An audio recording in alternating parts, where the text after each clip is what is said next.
Si vous commencez à lire la Bible, vous découvrirez très vite le personnage central, Dieu. Oui, il apparaît dès la première phrase de la Bible. Et plus bas, toujours sur la même page, on vous parle des humains. Et voilà, les deux principaux acteurs de la Bible, Dieu et les humains, sont entrés en scène sur la plateforme qu'offre notre monde. Eh bien, pas tout à fait. Dans la Bible, hormis les humains et Dieu, il y a en réalité une multitude d'autres personnages. Lesquels? L'ensemble de la catégorie appelée Elohim dans les écritures hébraïques, les anges, le Satan, les démons. Ils interviennent tout au long de l'histoire. Ah, d'accord, les êtres spirituels. En toute honnêteté, je n'ai jamais vraiment su à quoi ils correspondaient. C'est vraiment bizarre de chez bizarre.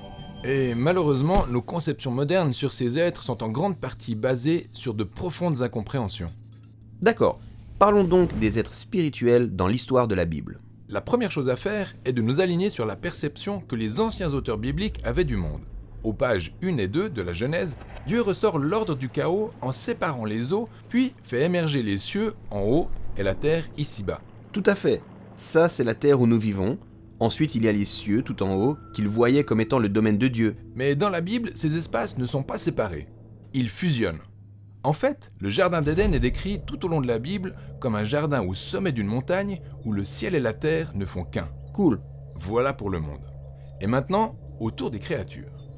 D'abord, Dieu crée et établit le soleil, la lune et les étoiles pour gouverner le jour et la nuit. Tu parles des boules d'énergie en feu dans le ciel? Eh bien, c'est ta perception des choses. Mais les auteurs bibliques, comme tous les peuples anciens, les voyaient comme des êtres célestes glorieux, étincelants, lumineux et très élevés. Ce qui est étrange. Je ne vois pas les étoiles comme des êtres.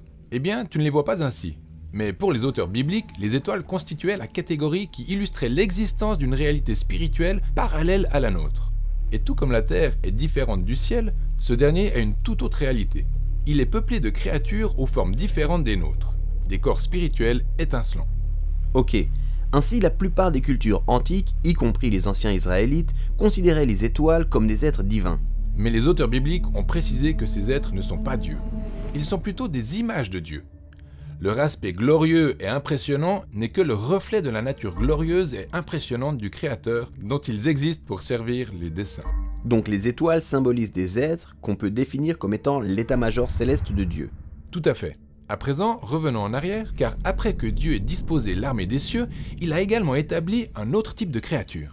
Les humains. Ouais, en hébreu, c'est Adam, qui ressemble au mot hébreu pour poussière, car c'est à partir de ça qu'ils ont été créés. Donc, on a de glorieux dirigeants là-haut et des sapiens chevelus ici-bas. Et c'est là qu'intervient le grand rebondissement. Dieu dit aux modestes humains qu'ils doivent diriger toute la création. Il les invite à s'élever au-dessus de leurs origines poussiéreuses pour partager sa gloire en tant que partenaires. Donc, Dieu veut gouverner le monde par le biais des humains et non des êtres spirituels. Tout à fait. C'est ainsi que le poète du psaume 8 a compris les récits de la Genèse. Il leva les yeux vers les étoiles et dit « Qu'est-ce que l'être humain pour que tu t'intéresses à lui? Tu l'as fait de peu inférieur aux êtres spirituels, tu l'as couronné de gloire et de magnificence. » C'est l'appel suprême de l'humanité. Régner sur la création dans l'amour et la puissance de Dieu. Super cool. Mais tout le monde n'est pas content. On découvre un être spirituel qui ne veut pas que les humains règnent. Il leur a donc fait croire qu'ils pouvaient obtenir le pouvoir divin par eux-mêmes. Après avoir été dupés, ils pensaient saisir une opportunité.